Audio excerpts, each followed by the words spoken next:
Thanks for joining us. Today we're going to talk about Kriya Yoga and spinal breathing pranayama.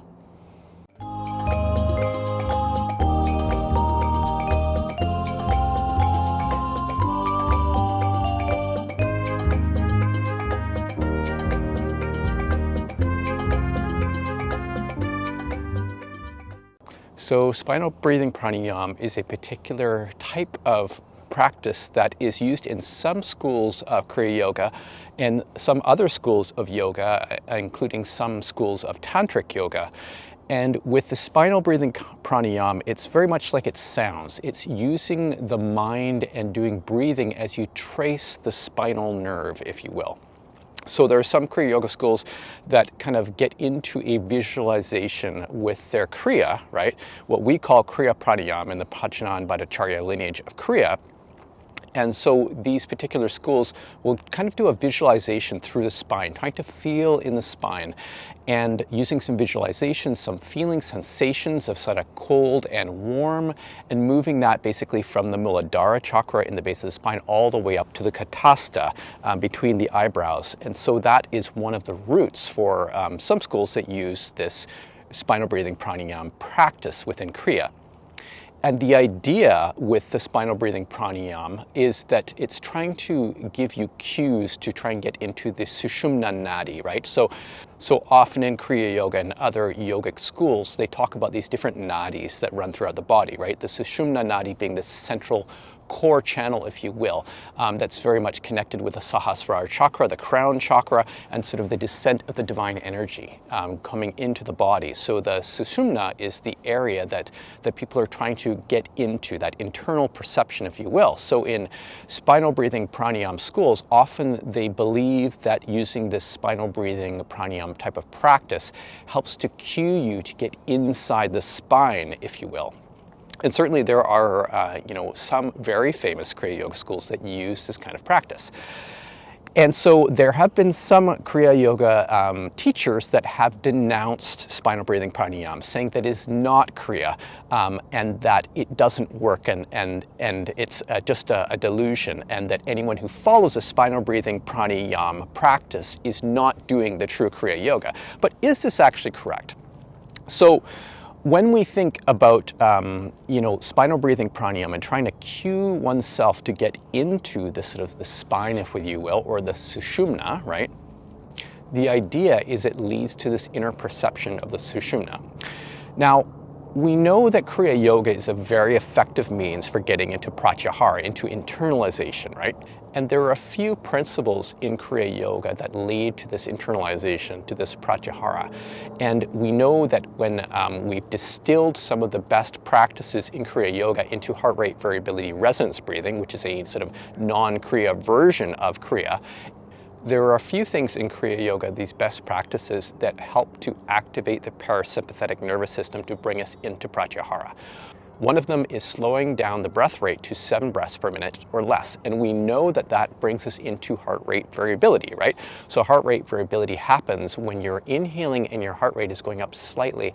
And then when you're exhaling, the heart rate is going down. It is slowing down, right? And so getting into heart rate variability is really a way that we can start to shift towards this internalization, to this Pratyahara.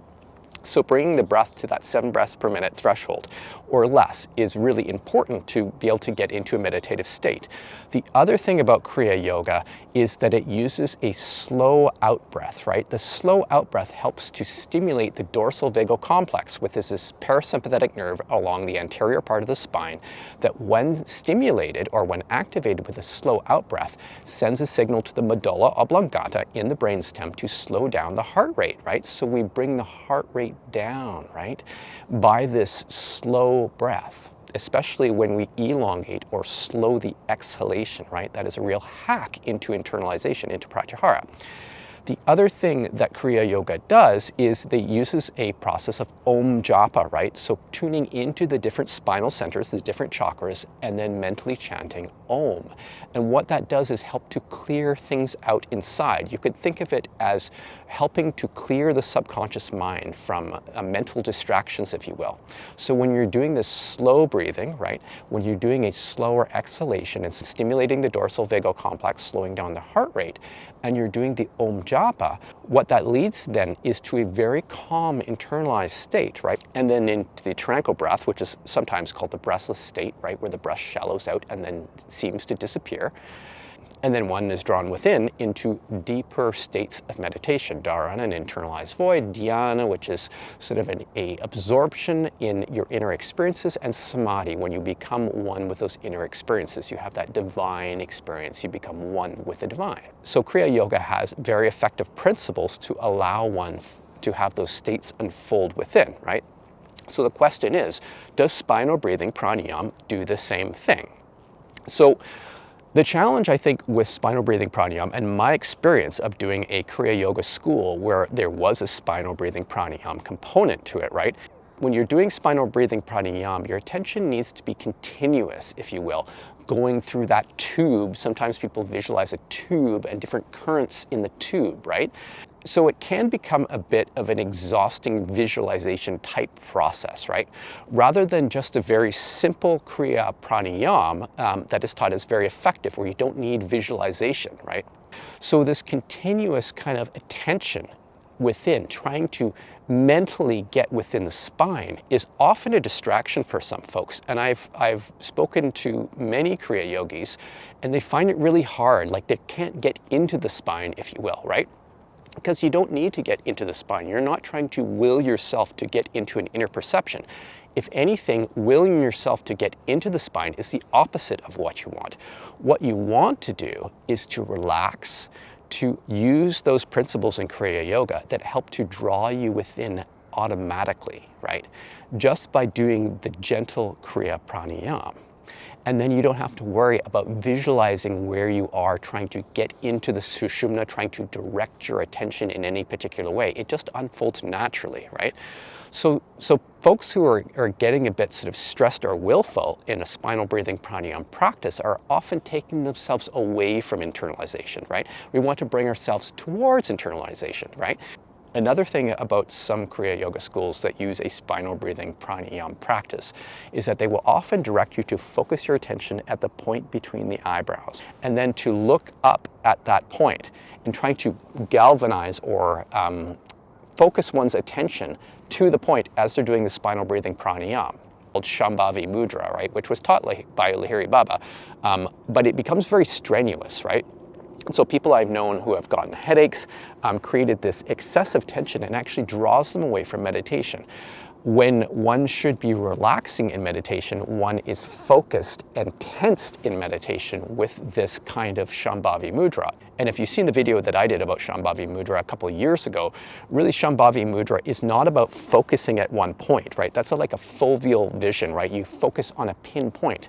That is not conducive to meditation. If anything, it draws you out of meditation. What you want to do in Shambhavi Mudra is to gently raise your eyes and engage your peripheral vision. You want to open up your perception, right? You want to activate the right brain, right? Particularly the right hippocampus, which is engaged in spatial awareness, right?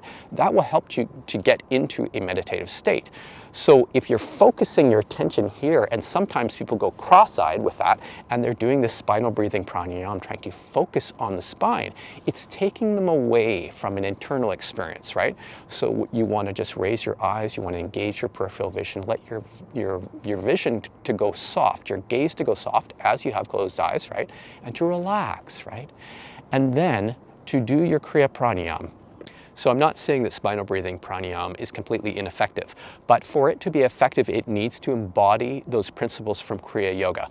The slow breath, right, to bring the breath below that threshold of 7 breaths per minute, to make the exhalation slower than the inhalation, right, to use Om Japa, and then not to worry about focusing on any particular area in the body, right? Just allowing the breath itself to help to stimulate the parasympathetic nervous system, right, which then results into the freeze response, right, the Pratyahara feelings, right, sensations in the body, this kind of tingling sensations, which are symptomatic of Pratyahara, and then our attention just starts to naturally be drawn within, right? or it starts to recede from our awareness, if you will. We get internalized, and then our breath pattern changes to the tranquil breath, right, as it shallows out, and then we are drawn into this internalized void and then into deeper states of meditation. So if the spinal breathing pranayama embodies those principles from Kriya Yoga, it will be effective. But interested in your thoughts, if you have a particular perspective on spinal breathing pranayama, please do leave a comment. So if you have any questions about this video, feel free to send me an email at info@modernkriya.com, and we will see you next time.